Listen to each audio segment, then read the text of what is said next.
નમસ્કાર, સંદેશ ન્યૂઝમાં આપનું સ્વાગત છે। સવાલ 100%નો સાથે હું છું આપની સાથે વિકાસ મુકવાણા। આજે વાત કરીશું કે હજુ કેટલા તથ્ય રસ્તા પર રખડી રહ્યા છે, કારણ કે વધુ એક માસૂમનો ભોગ લેવાઈ ગયો આવા નબીરાઓના કારણે। આ ઘટના છે અમદાવાદના પોશ વિસ્તાર એવા સિંધુ ભવન રોડ પરની, જ્યાં રાતના 2 વાગ્યાનો સમય હતો, જ્યાં એક થાર ચાલક બાઇક ચાલકને ટક્કર મારી ત્યાંથી ફરાર થઈ જાય છે। જયદીપ સોલંકી નામનો જે યુવક છે તે પોતાના મિત્રો સાથે સિંધુ ભવન રોડ પર ફરવા આવ્યો હતો અને 25 માર્ચે તેનો જન્મદિવસ પણ હતો। પણ જયદીપને ક્યાં ખબર હતી કે પ્રેમ માળી નામનો જે કાળમુખી નબીરો છે તેની હત્યા કરવા આવી રહ્યો છે। જી હા, હું હત્યા શબ્દનો ઉપયોગ કરી રહ્યો છું, કારણ કે આ હત્યાથી કંઈ કમ નથી। 9 માર્ચ 2024 આ જે જયદીપ છે તેના જીવનનો અંતિમ દિવસ હશે, તે તેને ખબર પણ નહીં હોય। અને ઇસ્કોન બ્રિજ પર થયેલો જે અકસ્માત છે તે પણ સૌ કોઈને યાદ હશે। તથ્ય પટેલ કે જેણે ઇસ્કોન બ્રિજ પર 9 લોકોને કચડી નાખ્યા હતા અને બાદમાં પોલીસે કડક કાર્યવાહીનો દોર પણ કર્યો હતો અને આ મામલો શાંત થતા પોલીસે ઢીલાસ મૂકીને હવે નબીરાઓ ફરીથી બેફામ બનેલા છે। તેઓ સ્પીડમાં વાહન હંકારે છે અને બીજાના જીવ જોખમમાં મૂકતા હોય છે। અને જે આ જયદીપનું મૃત્યુ થયું ત્યારબાદ એમ ડિવિઝન ટ્રાફિક પોલીસે હવે જઈને કાર્યવાહી કરી છે, પરંતુ અહીંયા જે પોલીસની જે ઢીલી કામગીરી છે, પોલીસ અહીંયા ઊંઘી રહી હતી તેનું ઉદાહરણ જે સામે આવ્યું, કારણ કે રાત્રે 2 વાગે અહીંયા અકસ્માત થયો હતો। આ જયદીપનું મૃત્યુ થયું ત્યાંથી લોકો જે કાર ચાલક હતો પ્રેમ માળી તે ત્યાંથી ફરાર થઈ ગયો અને આજના સવારના 10 વાગ્યા સુધી ટ્રાફિક ડીસીપીને આ અંગે કોઈ જાણકારી જ નથી। મીડિયા કર્મીઓ જ્યારે તેમને ફોન કર્યો ત્યારે તેમને કોઈ ખબર જ નથી, પરંતુ ત્યારબાદ તપાસ કરતા 10:30 11 વાગ્યાની આસપાસ તેમને ખબર થઈ કે હા, કોઈ અકસ્માત પણ થયો છે, કોઈનું મૃત્યુ પણ થયું છે અને ત્યારબાદ પોલીસ ઘટના સ્થળે પહોંચી હતી। નવાઈની વાત એ છે કે જ્યાંથી આ અકસ્માત થયો હતો ત્યાંથી થોડેક જ દૂર પોલીસ ચોકી પર આવેલી છે। જી હા, પોલીસ ચોકી અહીંયા બનાવવામાં આવી છે, કારણ કે અહીંયાથી જે સિંધુ ભવન રોડ જે આખું રેસિંગ ટ્રેક બની ગયો છે ત્યાં લોકોને કાબૂમાં લેવામાં આવે, લોકોની સ્પીડ કંટ્રોલ થાય તે માટે પોલીસની ચોકી અહીંયા બનાવવામાં આવી હતી। જોકે પોલીસ ચોકી તે અહીંયા સદંતર બંધ હાલતમાં હતી। અમારા સહયોગી રિપોર્ટર જ્યારે ત્યાં અંદર પહોંચ્યા તો જોયું તો જે આખી પોલીસ ચોકી છે તે ધૂળ ખાતી હતી, ત્યાં કોઈ હતું જ નહોતું। કદાચ અહીંયા જો પોલીસ કર્મીઓ હાજર હોત તો કદાચ આ જે જયદીપ આપણી વચ્ચે અત્યારે હોત। મૃત્યુ બાદ એમ ડિવિઝન ટ્રાફિક પોલીસ ગાડી નંબરના આધારે તપાસ પણ શરૂ કરી અને કાર માલિક હિરેન શાહ હોવાનું સામે આવ્યું છે। અહીંયા જોવાનું એ છે કે જે કારથી અકસ્માત થયો છે, કાર ચલાવનાર વ્યક્તિ કોઈ છે અને કાર માલિક પણ કોઈ છે। કાર માલિક છે હિરેન શાહ, જો કે ગાડી તેમના પરિચિત મયુર ટાંકની હતી, એટલે આમાં પણ ત્રીજો વ્યક્તિ સંડોવાયેલ છે। જે ગાડી છેલ્લા 3 દિવસથી પ્રેમ માળી નામનો યુવક ચલાવતો હતો ને સાથે જે પ્રેમ માળી અકસ્માત કર્યો હોવાની માહિતી સામે ચાલીને પછી પોલીસને આપી, ત્યારબાદ તેણે સરેન્ડર કર્યું હતું અને મોડી રાત્રે તેના મિત્રોને મળવા માટે પ્રેમ માળી ત્યાં પહોંચ્યો હતો ને ત્યારબાદ તેણે આ અકસ્માત સર્જ્યો હતો। હાલ તેની ધરપકડ થઈ ચૂકી છે અને કાર્યવાહી શરૂ થઈ છે, પરંતુ અહીંયા સામૂહિક બેદરકારી સામે આવી છે। પોલીસની બેદરકારી પણ છે, જે કાર ચાલક છે તેની પણ બેદરકારી છે, કારણ કે આટલી બધી સ્પીડમાં તે ગાડી ચલાવતો હતો। સાથે સાથે જે યુવકનું મૃત્યુ થયું છે સગીર છે, 17 વર્ષનો સગીર હતો જયદીપ, કે જેની પાસે લાયસન્સ નહોતું છતાં પણ તે બાઇક ચલાવતો હતો। જો કે આ તમામની બેદરકારીના કારણે વારંવાર લોકોના ભોગ લેવાઈ રહ્યા છે। ત્યારે આ જ મુદ્દે ચર્ચા કરીશું કે કેમ આવા જે તથ્ય છે તે રોડ પર રખડી રહ્યા છે અને તેમને કેમ કાબૂમાં લેવામાં નથી આવતા, કેમ આવા રફતારના રાક્ષસો છે તેમને અટકાવવામાં નથી આવી રહ્યા, તે જ અંગે આપણે ચર્ચા કરીશું। અમારી સાથે અંબાલાલ ચૌહાણ જે પૂર્વ આઈપીએસ અધિકારી છે તે જોડાઈ ગયા છે, સાથે અમારા સહયોગી જે જનતામાં આક્રોશ છે તે પણ દર્શાવવાના છે। અંબાલાલજી, આપનું સંદેશ ન્યૂઝમાં સ્વાગત છે। કેમ આવા જે રફતારના રાક્ષસો છે તેને આપણે રોકી શકતા નથી? વારંવારની આવી બેદરકારી, રસ્તા પર ટ્રાફિકના નિયમોનું કોઈ પાલન નહીં, કોઈ પણ પ્રકારની કોઈને કાયદાનો ડર પણ નથી તેવું લાગી રહ્યું છે? બિલકુલ એવું જ લાગી રહ્યું છે, કારણ કે આપણો જે સમાજ છે અને એ જ રીતે જે સરકારી તંત્ર છે એ પણ એક બીબાઢાળ રીતે પોતાની કાર્યવાહી કરે છે। ક્યાંય આપણને એવું નથી જણાઈ આવતું કે સરકારે કામગીરી પ્રોએક્ટિવ એટલે સામેથી એમની જે ફરજો છે બજાવવાની એ એમણે ત્વરાથી અથવા વધારે સારી રીતે બજાવી હોય એવું જણાઈ આવતું નથી। ખાસ કરીને જે આ હિટ એન્ડ રનના જે કેસ છે, અને આપે કહ્યું એમ કે સિંધુ ભવન રોડ એ નવો એમ રેસકોર્સ અથવા રેસિંગ ટ્રેક બની ગયો છે એવું લાગે છે, અને આ જે ઉપરા છાપરી જે બનાવો બની રહ્યા છે એ ઉપરથી એ સાબિત પણ થાય છે।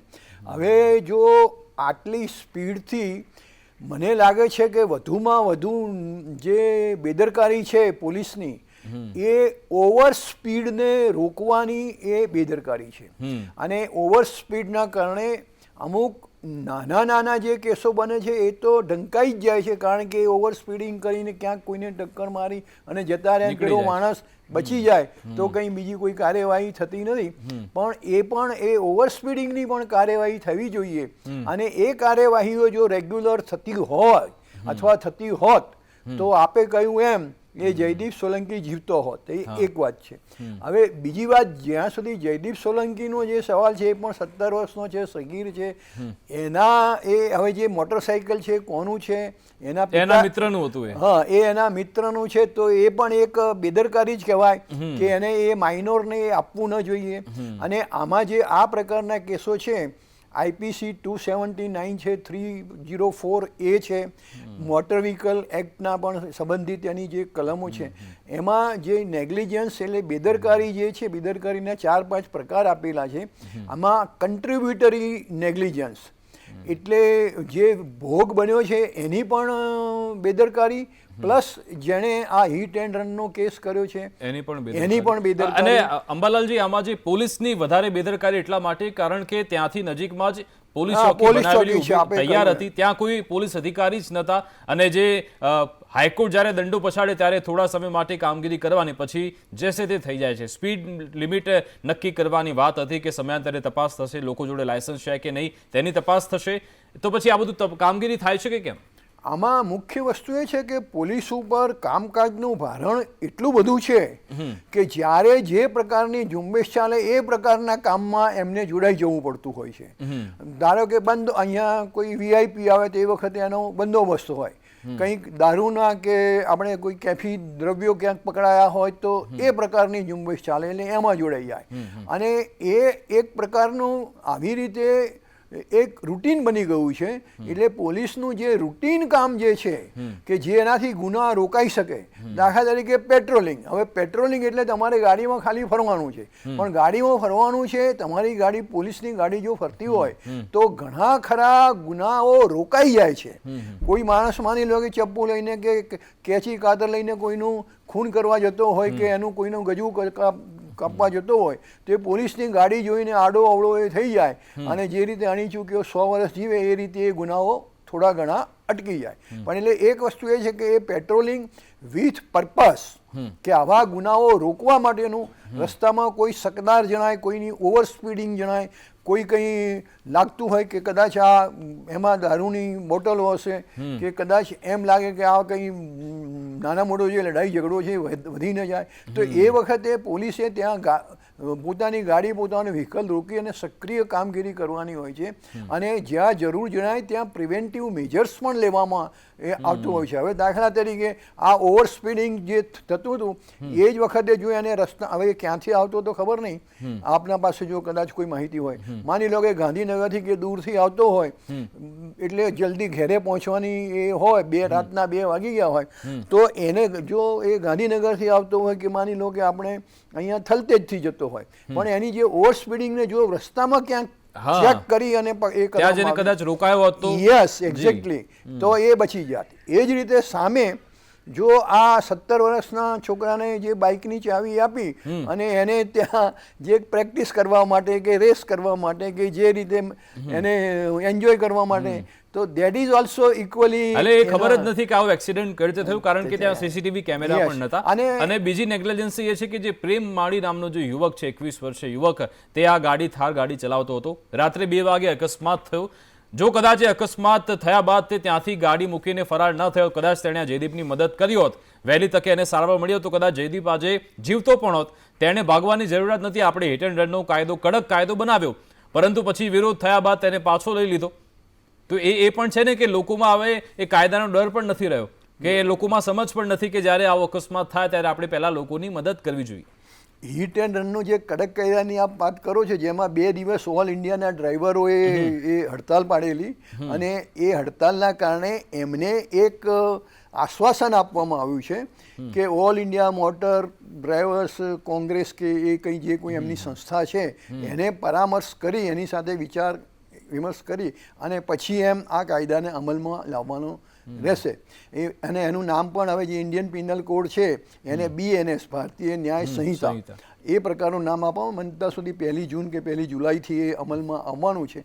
એમાં કદાચ આ જે ડ્રાઈવરોની પણ એમાં એક પ્રોબ્લેમ એ છે કે માની લો કે એમની નેગ્લિજન્સના કારણે અથવા એમની બેદરકારીના કારણે કે બીજા કોઈ કારણોસર અકસ્માત થયો તો ઘણી વખતે જનરલી ટોળું જે વિક્ટીમ બની જાય છે એના તરફ જ સહાનુભૂતિના કારણે એ ડ્રાઈવર ઉપર હુમલો કરવા માટે તૈયાર થઈ જાય છે. ડ્રાઈવર પણ એક કારણ એવો છે પોતાનું જાન બચાવવાનું અને બીજું કારણ એવું છે કે એ કાયદાના બિલકુલ આ જે ઘટના છે તેના મૂળમાં જઈને મૂળ જ જો આપણે તોડીશું તો કદાચ આપણે અકસ્માતની ઘટના અટકાવી શકશું. તો પહેલાથી લોકોને જ્ઞાન આપો કે તમે સારી રીતે વાહન ચલાવી શકતા હો તો જ બહાર નીકળો, લાયસન્સ લીધા બાદ જ વાહન ચલાવો, સ્પીડમાં ના ચલાવો. બધા જે ટ્રાફિકના નિયમો છે તેને પાલન થશે તો જ આપણે આવા અકસ્માત રોકી શકીશું, લોકોના જીવ બચાવી શકીશું. અમારા સંવાદદાતા નિકુલ પટેલ પણ અમારી સાથે જોડાઈ ગયા છે.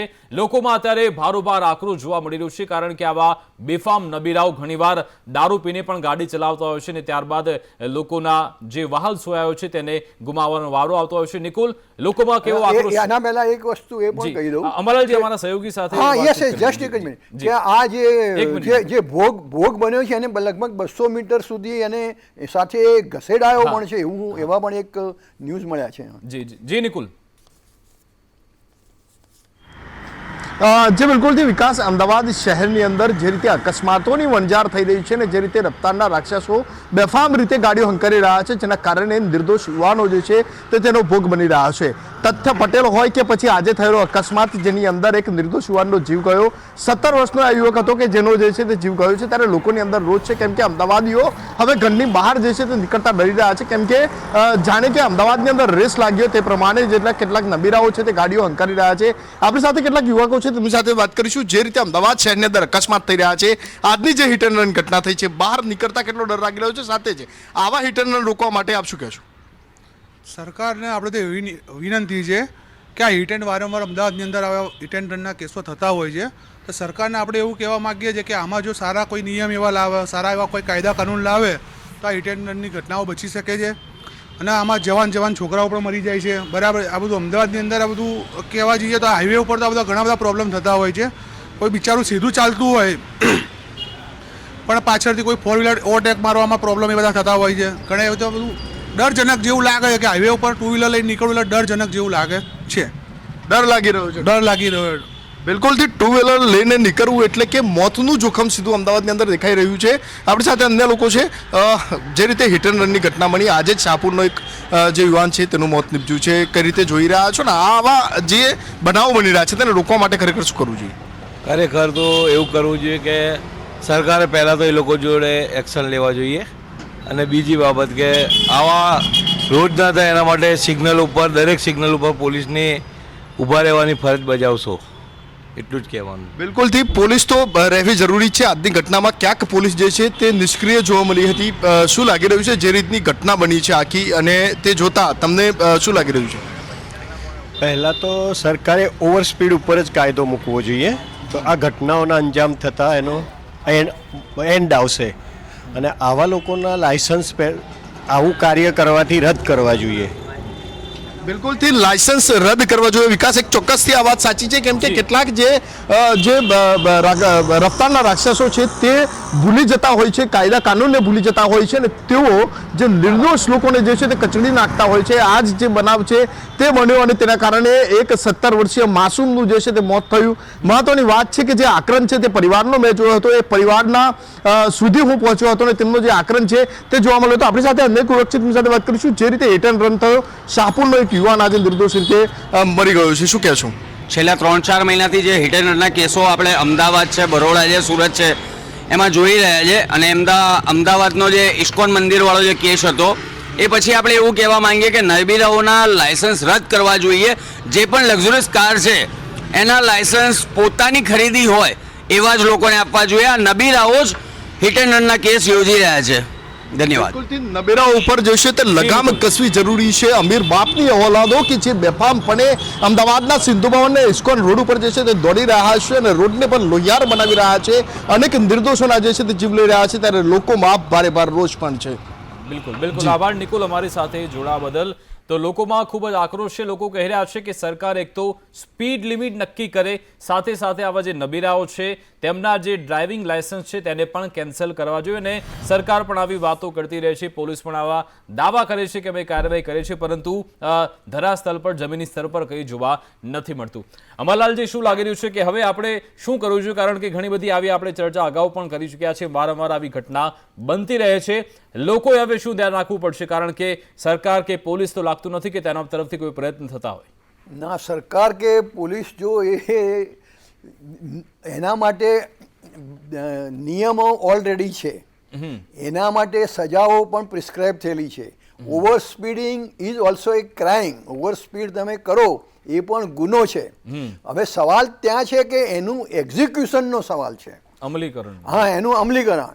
રસ્તામાં ક્યારે કોઈ પણ એમ સામે જુઓ કે હવે કંઈ રસ્તો ક્લિયર છે એટલે ફટ દઈને એક્સેલરેટર પર પગ મૂકી અને જે 30-40 સ્પીડની ગાડી જતી હોય એ બાજુ 70-80 ને 100 ક્યારે ક્રોસ થઈ જાય એ ખ્યાલ નથી આવતો. અને એ વખતે વચ્ચે કોઈ આવી જાય અથવા ડ્રાઈવરથી પોતાનાથી કોઈ ભૂલ થઈ જાય, ક્યાંક આ એક સાઈડમાં કે બીજી સાઈડમાં કે વચ્ચે સ્પીડ બ્રેકરમાં એ અથડાઈ જાય અને એમાં ઉથલી પડે કે જે કોઈ થાય બીજા કોઈ રાહદારીઓને પણ નુકસાન થાય, અથવા ઇવન એમાં જીવ પણ જાય છે. 2022માં હિટ એન્ડ રન કેસમાં લગભગ 50,000 માણસોનું આખા આપણા ઇન્ડિયાનું એનું ફિગર છે, એટલા મોત થયેલા છે.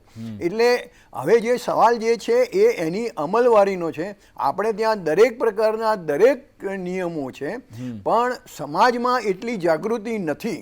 હવે દાખલા તરીકે આમ તો જયદીપ સોલંકી એક્સપાયર થઈ ગયો છે, આપણને એના માટે પૂરેપૂરી સહાનુભૂતિ છે, પણ હવે એની 17 વર્ષની ઉંમર છે, તો એને શા માટે બીજા કોઈએ એ આપવું જોઈએ? એટલે એ આપણી જે સમાજની, હા, સમાજમાં જે જાગૃતિ હોવી જોઈએ. આપણને આપણા બાળક પ્રત્યે એના માટે ગમે તેટલો પ્રેમ હોય, પણ એનો મતલબ એ નહીં કે આમ કરીને આપણે પોતે જ એનું જાન જોખમમાં મૂકી દઈએ છીએ.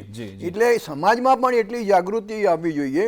અને મેં કહ્યું એમ કે ભાઈ દરેક પ્રકારના નિયમો છે. ઓવર સ્પીડિંગ એ પણ એક ગુનો છે, અને એ સિવાય પણ બીજા ઘણા બધા છે જે મોટર વ્હીકલને લગતો આખો જે એક્ટ છે એ પ્રમાણે ઘણા બધા જે છે, પણ સવાલ એની અમલવારીનો છે, અને એમાં પ્રજાનો પણ એટલો જ સાથ સહકાર, પ્રજાનો બી સાથ સહકાર જરૂરી છે. અને જે અધિકારીઓ છે તેમણે પણ આવો જે કાયદો છે તેને અમલીકરણ માટે કામગીરી કરવી જોઈએ. અમરલાલજી, આપ અમારી સાથે જોડાયા તે બદલ આપનો ખૂબ ખૂબ આભાર. તો કાયદા તો ખૂબ જ કડક છે આપણી પાસે, પરંતુ તેનું યોગ્ય અમલીકરણ થતું નથી. સાથે સાથે સમાજમાં પણ એક જાગૃતિનો અભાવ જોવા મળતો હોય છે, તેના કારણે આવી બધી ઘટના બનતી હોય છે, અને વધારે પડતું જે સ્પીડ છે તેને વધારવામાં આવે છે. ઘણીવાર નશો કરીને ગાડી ચલાવવામાં આવે છે, ટ્રાફિકના નિયમોનું પાલન થતું નથી. આ બધા પરિબળ પણ જવાબદાર હોય છે. આશા રાખીએ કે આપણા રોડ રસ્તા સુરક્ષિત રહે, લોકોના જીવ પણ સુરક્ષિત રહે.